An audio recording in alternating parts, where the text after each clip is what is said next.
Le livre d'Ésaïe, chapitre 53. Qui a cru à notre prédication? À qui le bras de l'Éternel a-t-il été révélé?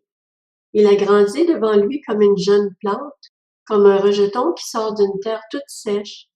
Il n'avait ni beauté ni splendeur propre à attirer nos regards, et son aspect n'avait rien pour nous plaire. Méprisé et délaissé par les hommes, homme de douleur, habitué à la souffrance, il était pareil à celui face auquel on détourne la tête. Nous l'avons méprisé, nous n'avons fait aucun cas de lui. Pourtant, ce sont nos souffrances qu'il a portées, c'est de nos douleurs qu'il s'est chargé. Et nous l'avons considéré comme puni, frappé par Dieu et humilié. Mais lui, il était blessé à cause de nos transgressions, brisé à cause de nos fautes. La punition qui nous donne la paix est tombée sur lui, et c'est par ses blessures que nous sommes guéris. Nous étions tous comme des brebis égarées. Chacun suivait sa propre voie, et l'Éternel a fait retomber sur lui nos fautes à tous. Il a été maltraité, il s'est humilié et n'a pas ouvert la bouche. Pareil à un agneau qu'on mène à l'abattoir, à une brebis muette devant ceux qui l'attendent. Il n'a pas ouvert la bouche. Il a été enlevé sous la contrainte et sous le jugement, et dans sa génération, qui s'est inquiété de son sort?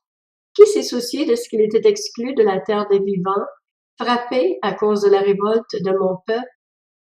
On a mis son tombeau parmi les méchants, sa tombe avec le riche, alors qu'il n'avait pas commis de violence et qu'il n'y avait pas eu de tromperie dans sa bouche.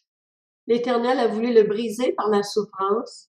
Si tu fais de sa vie un sacrifice de culpabilité, il verra une descendance et vivra longtemps, et la volonté de l'Éternel sera accomplie par son intermédiaire. Après tant de troubles, il verra la lumière et sera satisfait. Par sa connaissance, mon serviteur juste procurera la justice à beaucoup d'hommes. C'est lui qui portera leurs fautes. Voilà pourquoi je lui donnerai sa part au milieu de beaucoup, et il partagera le butin avec les puissants. Parce qu'il s'est dépouillé lui-même jusqu'à la mort, et qu'il a été compté parmi les criminels, parce qu'il a porté le péché de beaucoup d'hommes, et qu'il est intervenu en faveur des coupables.